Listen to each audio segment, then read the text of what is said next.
song that comes to mind. You might all know the words.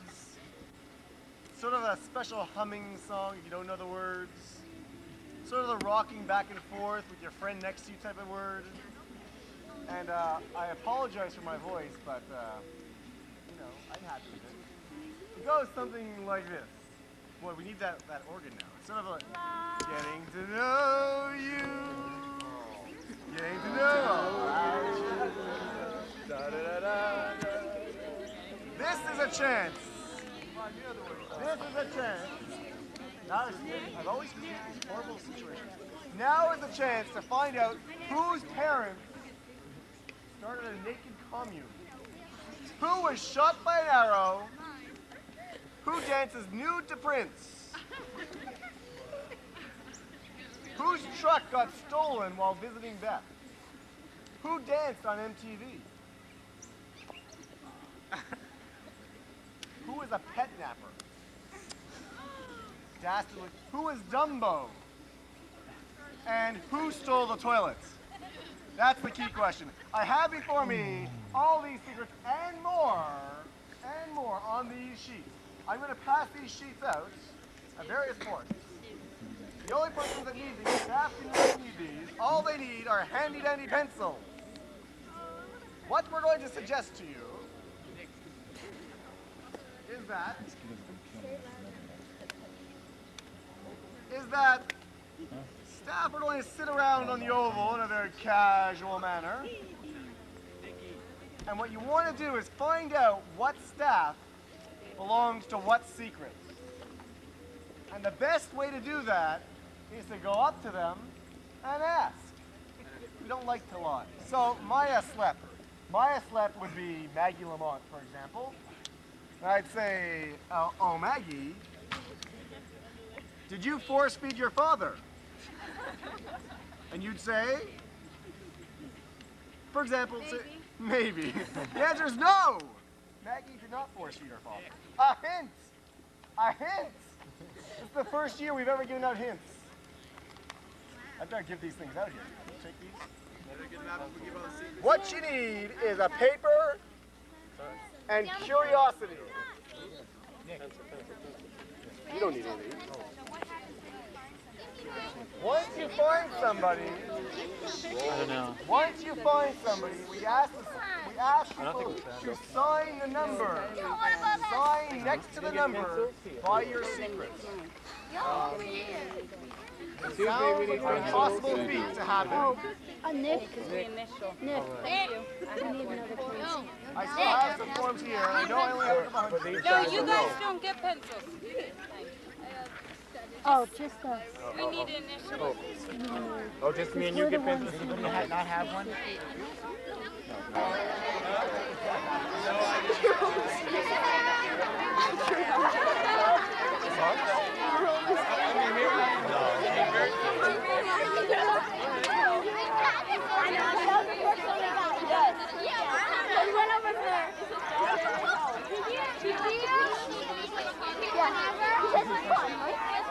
Yes,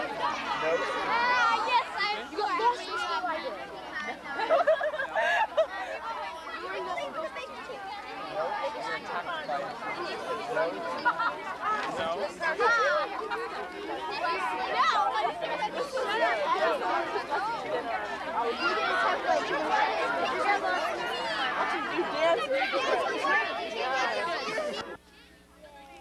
To find out who did these things, we're going to start off with an easy one, I think. Well, easy. It's a relative term. Can anybody tell me who flew, who really flew? Judy! Yes.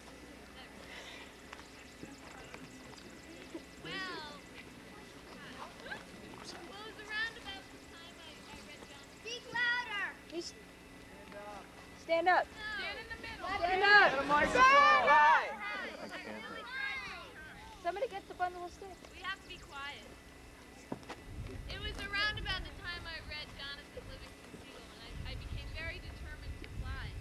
So first I tried making wings out of cardboard in my basement, but that didn't work. And then my next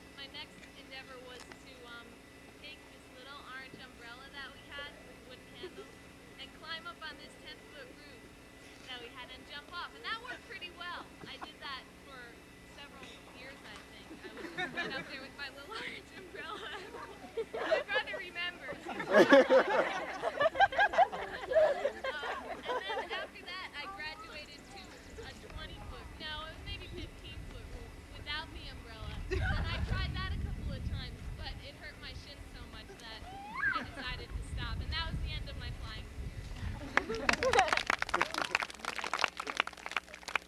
We want to see how a soap opera is made. So we did, and we ended up talking to one of the producers, and she was really nice. So we had a half day of school, and we left. Seems like all my stories happened on... Anyway, so we went, and we got on the set, and we met all the characters, and we got to sit in the control booth, and I was on the set. That's why I was on the edge of night, although Preacher was off that day, so it was kind of a bust. But anyway, that's my story. Who stole a toilet?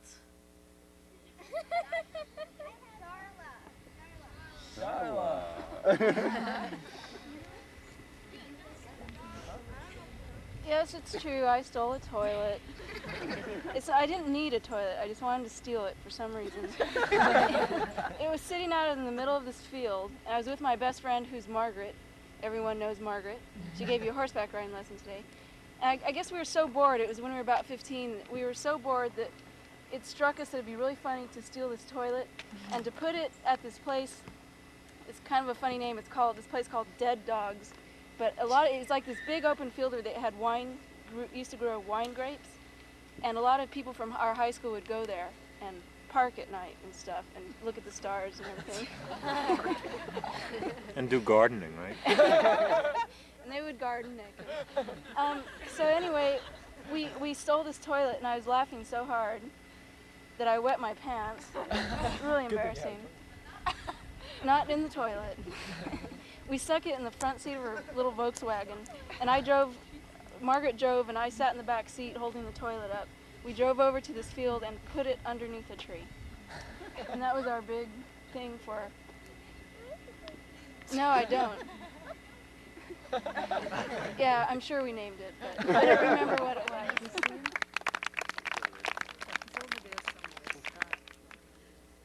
Who had applesauce give them psychological trauma?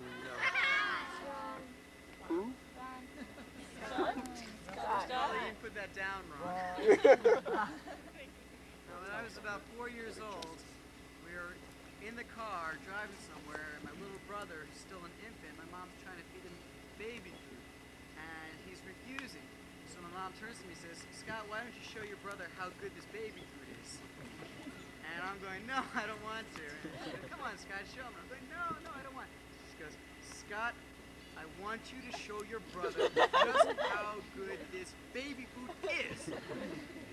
So I was crying, and she's shoving it down my mouth. And so my brother eventually ate it, but from that time on, since applesauce looked like baby food, it was until last year that I was finally able to eat it. I would never eat it.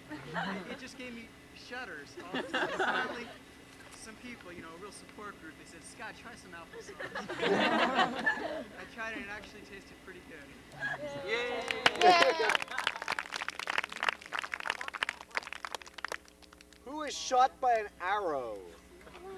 Eileen. Eileen? I was playing in my neighbor's backyard one day with my two next door neighbors who were kind of like a little rowdy for me. And we were playing with these lawn darts, these lawn arrow things that you throw.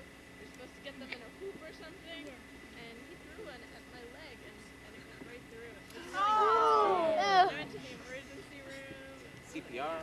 Show us the scar. It was like my only really interesting scar.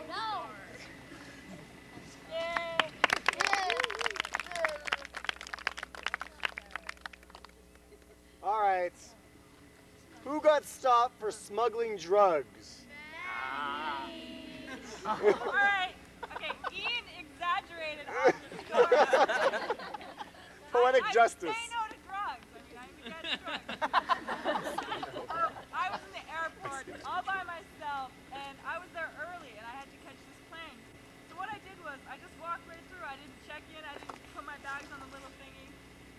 about an hour later, all these policemen were around me, and they were asking me, did anybody give you any drugs? And I said no, and that's the story.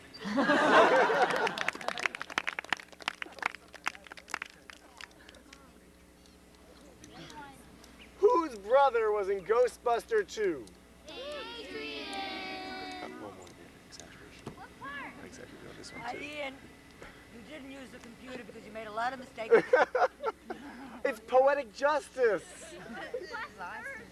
My brother was supposed to be in Ghostbusters 2, Close enough. but he was somewhere else at the time. What was he gonna play?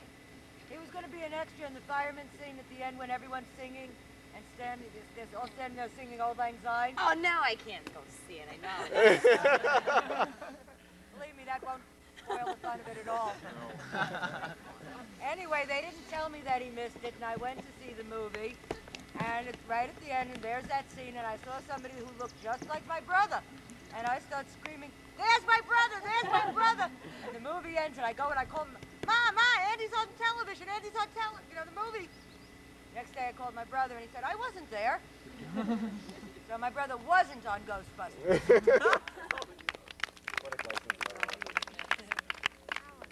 Who was a childhood hero? Okay, yes.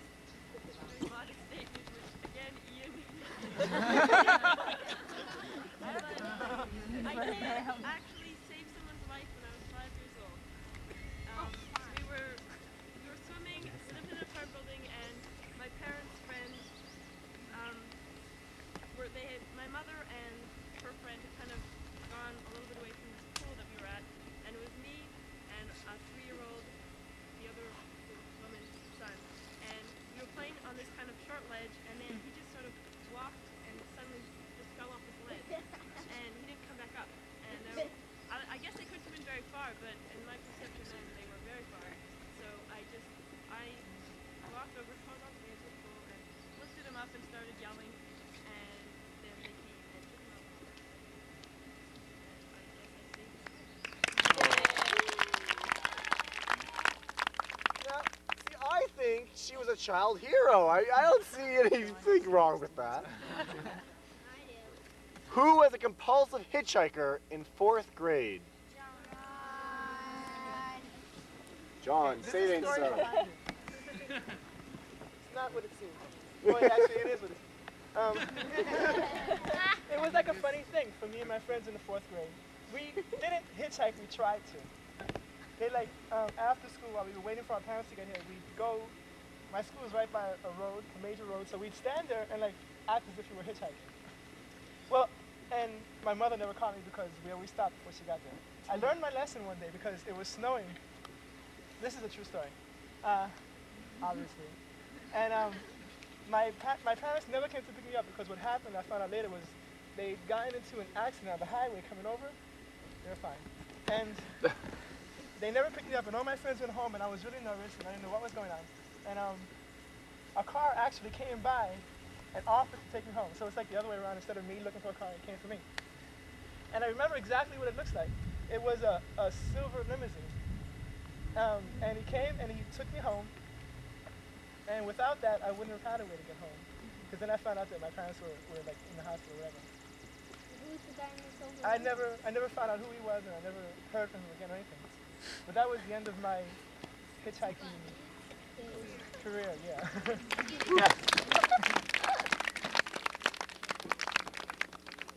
Who wore a bowl on their head at the end of meals? Great. Well, you see, when I was quite small, about 2 or 3, I was always eating in bowls, eating chocolate pudding or this type of thing or cereal. And I always wanted to put the bowl on my head because it looked like a fun thing to do. My head was that shape, the bowl was that shape. It seemed to go. So what I did was I try and eat sort of fast. And I'd put the bowl on under my hands, and I'd put it over my head and go, finished, to surprise my parents. But what happened was, they kept trying to surprise me. by sticking their hand out and stopping me because I really made a mess because most of the time the bowl was still full because I got excited. So basically I ended up wearing supper, and my mother still to this day says she did not get dressed until I was 4 because she was constantly full of food. So I wore a bowl on my head.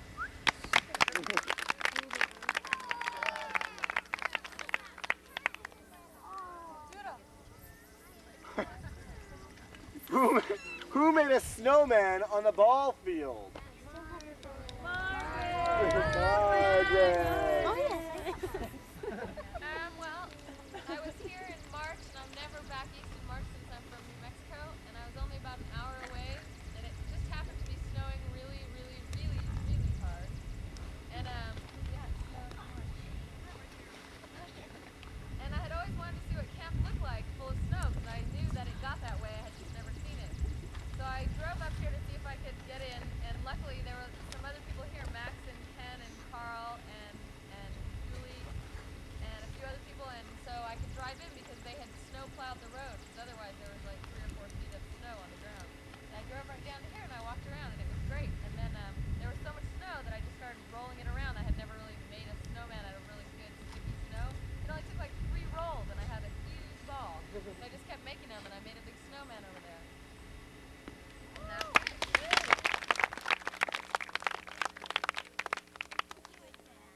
Who was tickled until they peed in their pants? My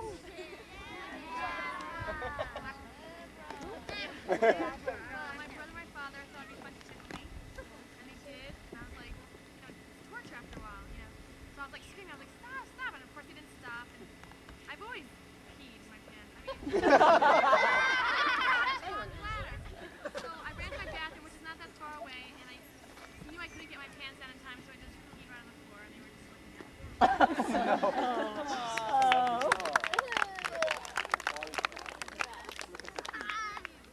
Who was a stuntman for the day? It was a bright sunny morning, 8:15, and I was driving along a nice Midwestern road, and it had rained the night before, and lucky me, I got to go around this curve. And I really didn't give it much thought. I had my books stacked up. I was a student at the time. I had my books stacked up in the passenger seat, and I was alone. And all of a sudden, I'm going around this curve, and I completely lose control of the car.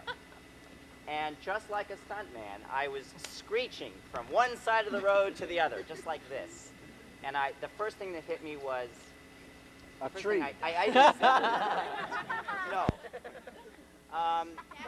Actually, the first thing that hit my mind was, oh my God. I don't know, I guess that expression stuck out for me when I was growing up. So that was the thing I said in the car, even though I was alone. Oh my God.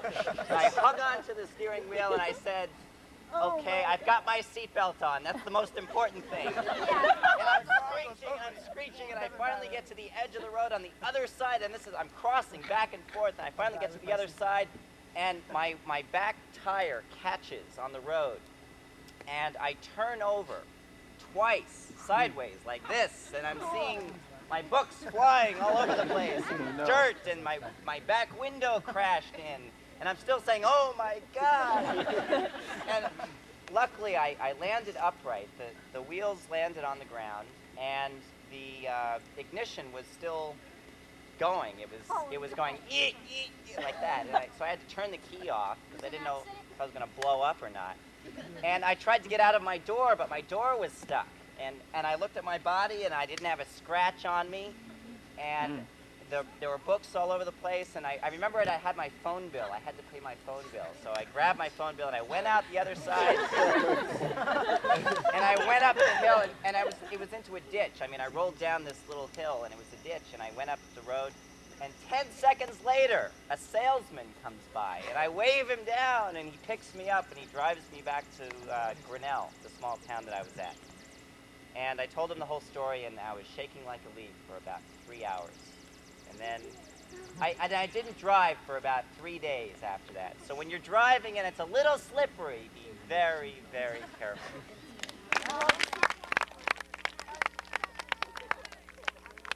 Who celebrated their birthday in a castle? My Mike, you're pretty lucky. I was 10 years old, and my father was transferred to England, and so I was very upset about it because I had all these friends at home and I didn't want to leave them. Little did I know. And so I said that it was the only way we could move was if I got to have my birthday in a castle. That was the condition that we were able to move.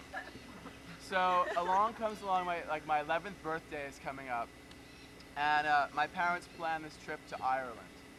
So we go to Ireland, and I got to see all these castles, but I didn't really think that I was going to get to have my birthday in a castle. And we pull up to this castle. It's called Bunratty Castle. It's this really big castle in Ireland, and they throw these medieval banquets there, and I was the guest of honor, and I was the little prince of the royal household, and my father got thrown in jail for the evening, and he had to sing to get out of jail, and it was great. I mean, it was a birthday party for me in a castle.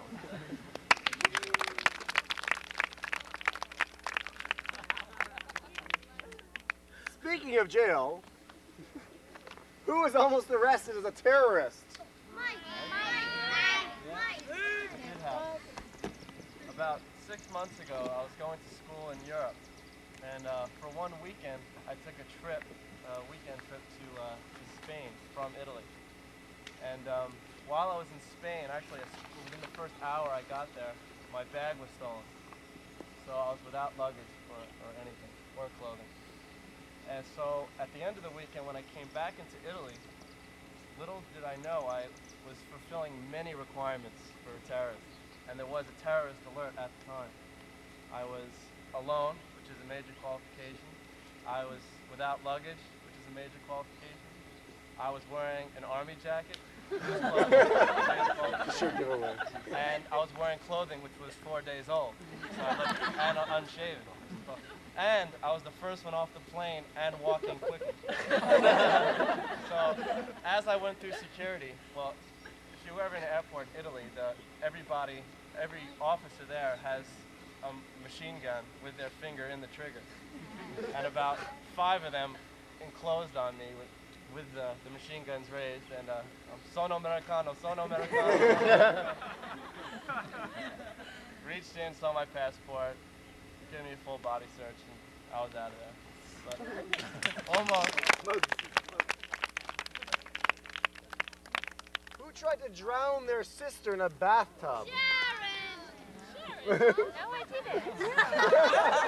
I didn't. Only ant fight. Sorry. No, she may have thrown up. Okay. Yes, I'm teaching swimming. I tried to drown my sister, it's true. I must have been around 5 and she was 7. And she was the skinny little string bead and I was a big kid. And so we're taking a bath together and she just made me mad, I didn't like her and I got her head under there and I held it down in there. And she was so little and she was like, "Get my head!" And my mother comes running in and she yanks me out of the tub and she hit me. It's the only time my mother hit me when I tried to drown my sister. But I repented, now I'm a WSI and I like to save people.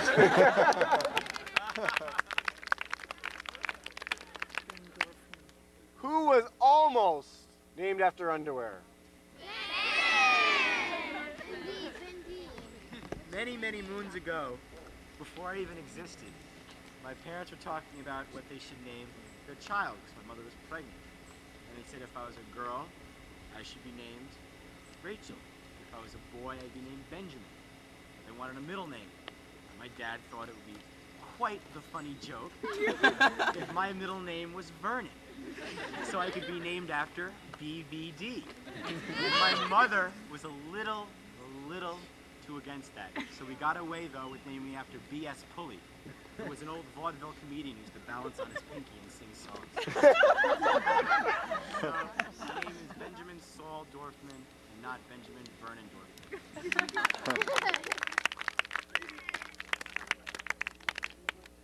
Who made a video about their cat for television?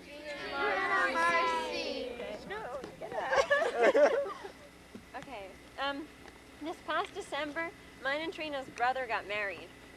And they had like this video guy taking a film of everything that was going on. And he kept coming over to us and saying, "Come on, say something nice to your brother." And we were like, "No, get away." So then, It's like our father said something, our other brother said something, our mother said something. Everybody said something. yes. So then finally, our brother Bobby, who was the one who was getting married, he said, "Come on, you guys, can't you sing the Chloe song?" He wrote this song.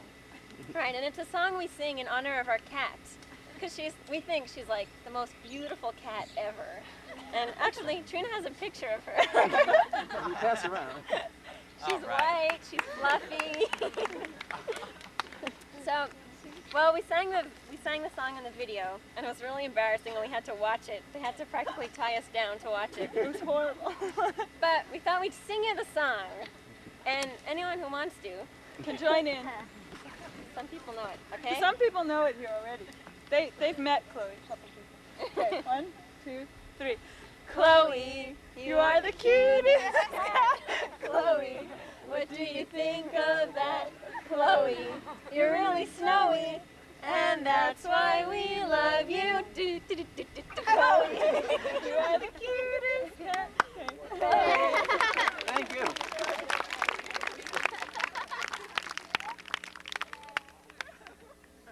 Who got attacked by a German Shepherd in Luxembourg? Jen Goldfrank, are you? Alright, well, as usual, Ian exaggerated just a little bit. A few years ago, I was traveling with some people, and we had just come back from Greece, and we were getting off the airplane in Luxembourg, and from Luxembourg we were going to Belgium, rather. And I was really tired, and so I passed through, I gave the guy my passport, and the family that I was with was behind me. So I just passed through, and like story, there were these guys standing there with their machine guns, and they had a huge German Shepherd there. So there were about 3 guys in the corner, and this big German Shepherd on this like chain, this kind of thing. And well, I was tired, so I was just standing there waiting, and I was just staring at the dog. And the dog kind of picked up on that, and he lurched forward and started growling and barking at me, and I was so terrified. And the guy, jerked back and pulled the German Shepherd away, and I, ran away. I was very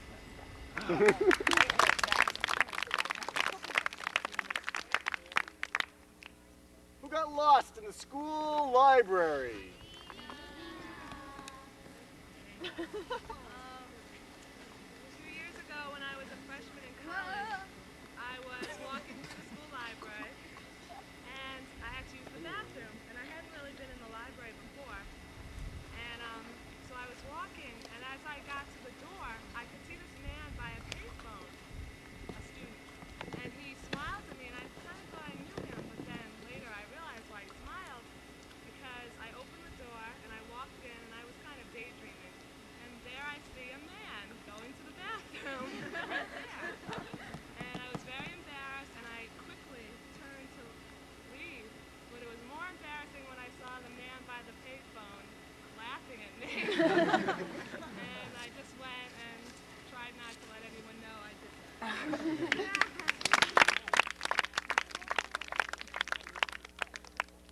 Whose truck got stolen while visiting Beth? Yeah, this is kind of a sad story. Visiting But, Beth? It's also a long story. I'll try and make it short. But I had this car, I guess around 4 or 5 years ago. It was a Nissan Sentra. It was just like Liz's car, but it was red. I went to visit my sister in the city, and I was coming down from Vermont, and I had my skis and a TV. I was moving all this stuff down. And I parked outside my sister's apartment, and I ran around the corner to get something in a drugstore for 5 minutes, and my car got broken into, and everything was stolen. I said, I'm never going to drive in the city again. And I didn't for 5 years. And my father, who grew up in the city and lives right outside the city, would tease me about it all the time. I used to always come in and park my car at his house in Westchester and take the train in, which was expensive and took a long time. And he used to laugh and laugh and laugh and laugh. And then last year I bought this new car. You guys might remember it. It's a big red Pathfinder, sunroof, power windows, nice tape deck. Beautiful car, big oversized tires. I loved it. And I was down visiting my parents, and we had to go into New York to interview with Beth for this job. And I didn't want to go anyway, but Beth said, you have to come and interview for the job. So we said, okay. And she wouldn't come out to Goldensbridge to interview us. She was really stubborn about it. So I said, well, we don't have a lot of time. Okay, I'll drive into the city. What could happen, Lots of people have cars in the city. And I drive into the city, and I park in the exact same spot where I parked the Sentra, right directly outside my sister's apartment. And we meet Beth. When we got to dinner, we had a great time. Come back and slept in my sister's apartment. Come out the next morning to move my car to the other side of the street. And I didn't have to, because it was gone. And my car got stolen. And the funny thing, well, not funny, but it was found like 3 days later by a homeless person way uptown. And I didn't have anything, didn't have wheels or an engine or anything like that. And if your car is ever stolen and someone finds it and reports it to you, don't tell the police or the insurance company, because it really screws things up. Just let it be stolen. And that's the story.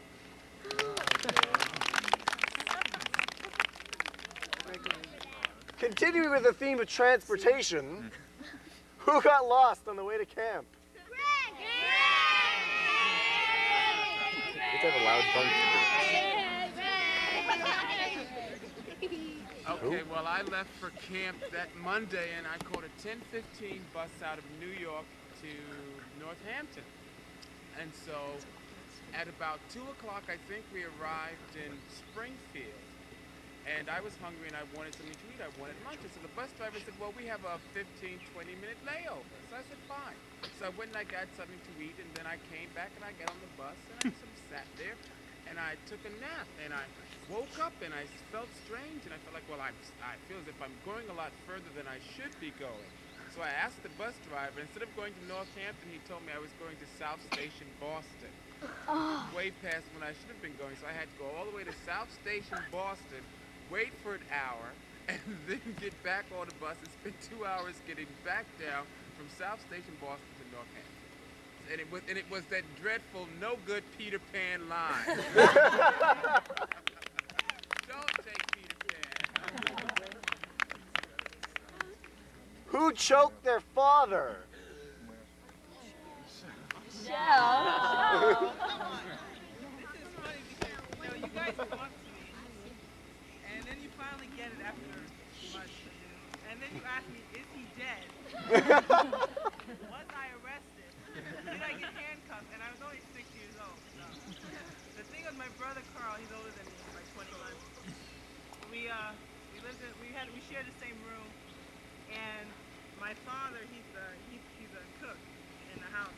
He was cooking dinner for us. So my mother, she was a nurse at the time, and she worked at night, and she was tired, and she just went to bed. And my father had to feed us and everything. So earlier that day, my brother did electricity lesson, and he unplugged our Mickey Mouse radio, and he plugged it in, and was playing with it and blew up the whole wall. So we had to stay in our room that night. So we were just playing around. So we took yarn and we threw it all around the room. And at the time we were like 5 or 6, but we were really tall, so we can reach up to the wall. And as my father was calling us for dinner, he kind of came in the room at the wrong time. Kind of ran in the room actually, and choked himself to the point that he was all tangled up in the yarn, and he had burns around his neck for a couple of days. And other than that, he's fine. He's not dead.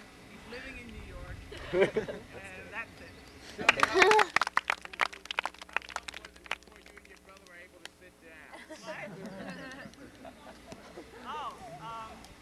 At that time we were going by hamburgers, and we had a hamburger, cheeseburger, Whopper, and double Whopper.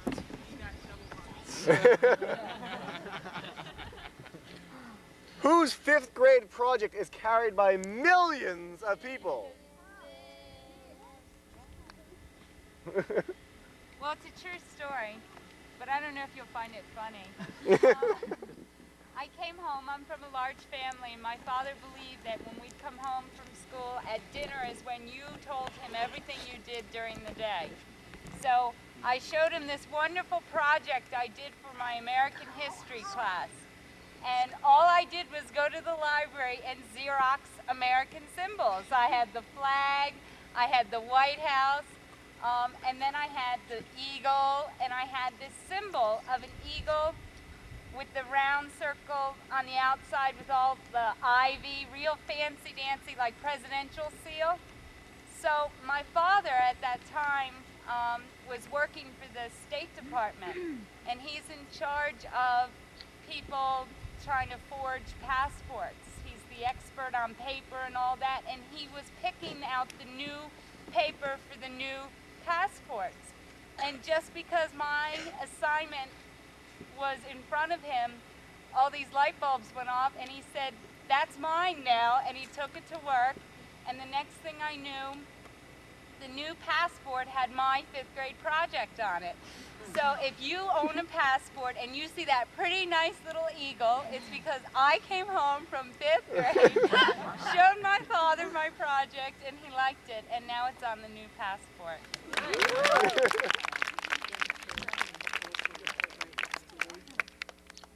Continuing on with the American way, who was caught while drinking and driving? It's true, it's Nice true. segment. I was caught drinking and driving right here in Covington, Massachusetts. It was last summer, actually. I think it was on a day off or maybe just some afternoon off. Andy Goldfrank was in the car with me, and we went down to Woody's, which is a store down in Covington, just for a little, refreshment. And I was still drinking my beverage when we were driving back up to camp. I had my bottle in one hand, and I was driving the car. And all of a sudden, we're coming up the hill towards camp, and lights start flashing. We had passed a little pickup truck parked on the side of the road. There's an unmarked police car. And these lights start flashing out of nowhere, and we get pulled over. And the policeman gets out of the car, and he walks up real macho. And I get out of the car, and I'm thinking, what the hell did I do wrong? Because we were going really slowly. So I get out of the car, and I said, "Officer, I don't understand. Did I do something wrong? Was I speeding?" He said, "Son, drinking and driving is illegal in this state." I said, "Officer, this is lemonade!" And it was lemonade. And Andy and I started hysterically laughing, and the policeman started laughing, and it was all great. But when we finally stopped laughing, I figured that was the end of it. We go back in the car. But no, he said, "Son, I know it's lemonade. That's still illegal in this state." Well, I don't know. He tried to convince me that drinking anything while you're driving was illegal because you only had one hand on the wheel and all of that. But finally, Andy and I just played dumb, and we let him just give us a warning instead of a ticket. And so that was it.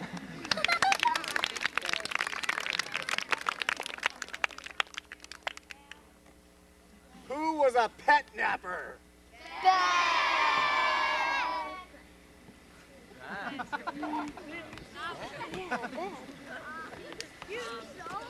I was little, I really wanted a pet.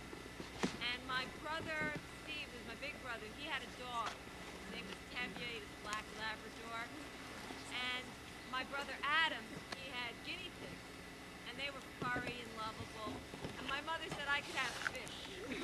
And I wasn't happy with that. Because I wanted something furry. And we went away for the summer to this place called Golden's Bridge, which is where Dave Einstein lived. We used to go there. And I was walking down the road one day, and there was this really cute little kitten.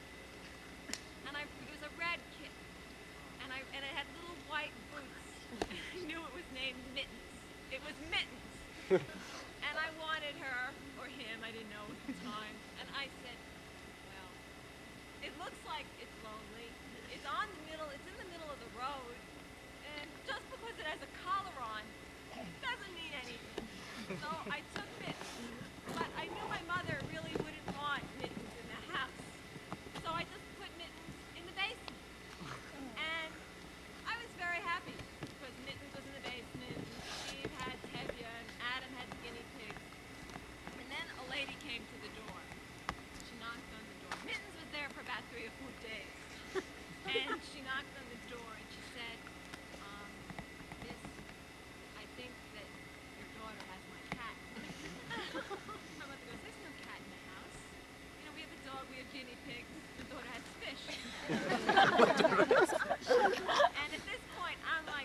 fading fast. And my mother goes, Beth, do you know what this woman's talking about? And I said, well, I found a cat and I brought her home. And Mother's like, you've got a cat? I said, in the basement. And my mother went down into the basement and she brought up Mittens. Gave Mittens back. I didn't have Mittens. But my brother had Tevye. Adam had guinea pigs. And I had the fish.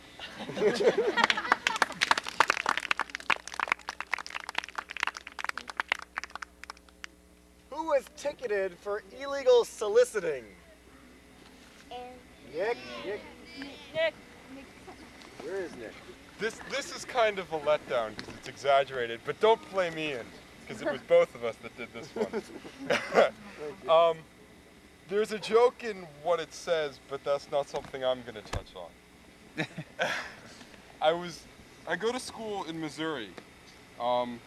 Wonderful place that you would never want to go. And I was biking, as I do almost every day, down this road. And I'm wearing this shirt, this big, nice white t-shirt, and has big black lettering on the back. It says in big letters, Exterminator Chili, New York City. And I'm biking, and I'm going down, and like I shouldn't do, I run a red light because there are no cars anywhere and I don't feel like waiting.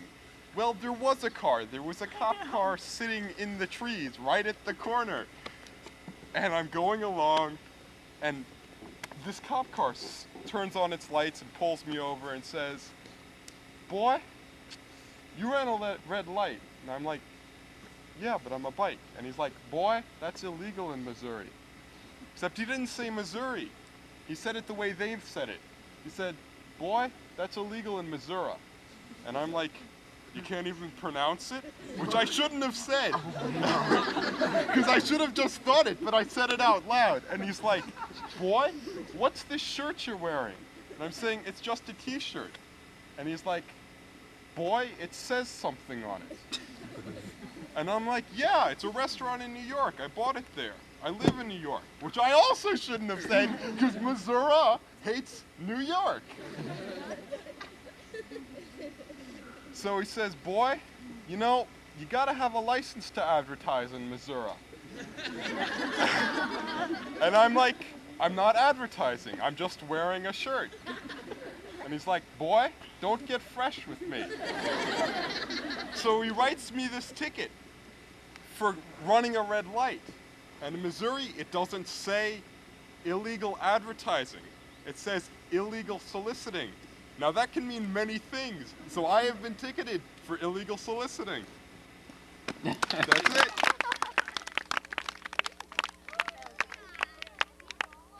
I will own up to my mistakes. There is a typo on here, and it's a pretty important typo.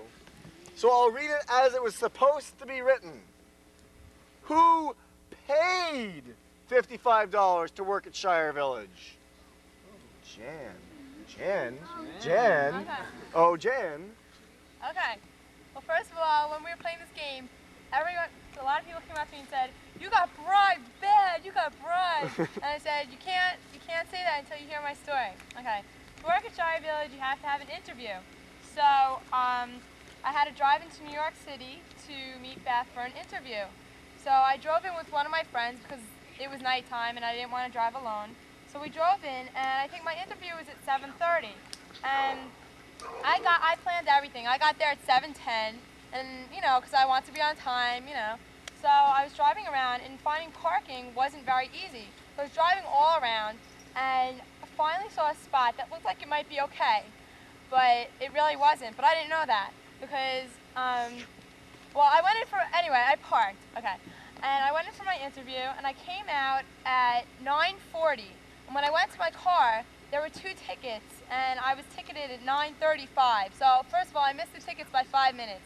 I was ticketed because I parked too close to a fire hydrant. You're supposed to be a certain amount of feet away from a fire hydrant, but I did not have a ruler with me, and I just thought it was good enough, but obviously it wasn't. And besides that, the week before, my registration had fallen off my car, so I got a ticket for being too close to the fire hydrant, and a ticket for not having a registration in my car. that came out to $75. And I was freaking out. I'm like, no, this can't be. And I just missed it by 5 minutes. How could I? I shouldn't have stayed around talking to Beth. I should have come right down. So, At least you have your car. I do. I have my car. So as it turned out, I was pretty upset that it was $75 because that was kind of a lot. So anyway, I went home and I paid the fire hydrant one in the full amount, and the registration, I just said that it had fallen off and it was visible in the dashboard. So it got knocked down $20. So I ended up paying $55 in New York City when I was at my interview. So I had to pay to work at Shire Village.